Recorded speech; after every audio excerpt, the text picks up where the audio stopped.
Yani açıkçası işte ney üflemek benim profesyonel olarak bir mesleğim değildi aslında. Ben İlahiyat Fakültesi mezunuyum. Din dersi öğretmenliği yapıyordum. Şimdi tabii yeni bir iyice profesyonelliğe döndü iş. Yani kuşaktan kuşağa gibi bir tabir olmaz ama ben çocuk yaştan beri neyle haşır neşirim. Yaklaşık işte 20 küsur senedir diyeyim. Daha 10 yaşlarındaydım, 11 yaşlarındaydım. 2004 veya 2005 yılı olması lazım. Evet. Tabii ortaokula gidiyordum daha.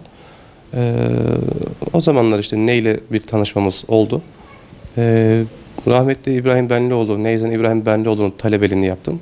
Şu an içinde zaten bulunduğumuz atölyede benim hocamın atölyesi aslında merhum. 4 Ağustos 2018 yılında vefat etti benim İbrahim hocamız. İşte şu an içinde bulunduğumuz mekanda benim hocamın, merhumun bize bir emaneti. Biz de işte talebesi olarak buradaki emaneti devam ettiriyoruz işte farklı talebeleriyle. İşte kendi oğullarıyla beraber. İşte buradaki ney derslerine, bu atölyedeki ney derslerine şu an halihazırda ben yapıyorum. Vefatından sonra biz de işte burası bir manevi bir miras olarak biz de burayı gördük. Talebeleri olarak, işte evlatları olarak biz de buradaki emaneti devam ettiriyoruz. Tabii benim neyle tanışmam tabii çok küçük yaşta olduğu için aile vasıtasıyla oldu. Benim ailemin yönlendirmesiyle. Merhum hocamla da biz zaten talebesi olmadan önce de aile dostuyduk. Günümüze gelecek olursak günümüzde biraz daha yaygın, daha bilinir ney enstrümanı en azından yani o rağbet var. Tabii rağbet olduğu kadar biraz kalitede düşmüş oluyor. Çok fazla işte heves, çok fazla şey var. Şimdi sanatın her türlüsü zor. Enstrüman da zor. Ney hepten zor. Ama azıcık mesela özellikle genç kardeşlerimiz azıcık böyle zorluğunu görünce hemen bir şey oluyor. Yani her şeyi kolay elde etmiş olmanın verdiği rahatlıkla şimdi günümüz çağında özellikle bilgiye erişim veya bir şeylere erişim çok kolay. Böyle bir zamanda işte musikiye veya ney eğitimine sabretmek biraz zor tabii. Okulda bir müzik öğretmenimiz vardı derslerimize giren 5. sınıftayken. Anneme babama şey demişti. Bu çocuk müzikle ilgilenmezse, yani bir enstrüman çalmazsa size hakkımı helal etmem demişti anneme babama.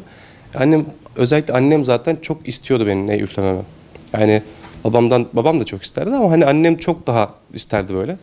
Çok daha küçükken ben böyle 5-6 yaşlarındayken bir gönderdiler beni yine. İşte hocamın merhumun yanına. Fakat ben o zaman tabii çok herhalde aklım kesmiyordu. Derse gitmişim, orada uyuyakalmışım işte oyun oynarken. Gözlerimi evde açmıştım mesela.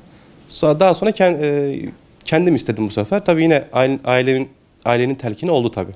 Yani sürekli işte konserlere götürürlerdi hocamızın konserlerine vesaire. Hani hep böyle kulağımda olan bilindik bir nameydi zaten, ney namesi. Daha çok aile yönlendirmesi diyebilirim.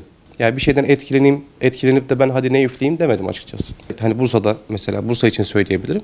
Gerçekten bir ilgi alaka var. Şu anki ilgiden alakadan aslında memnunuz. Yani öyle şey değil.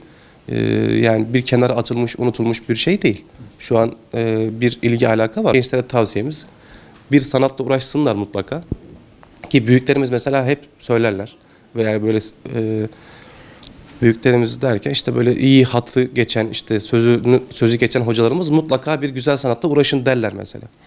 Ama güzel sanatla uğraşırken de azıcık sabırlı olmayı öğreneceğiz.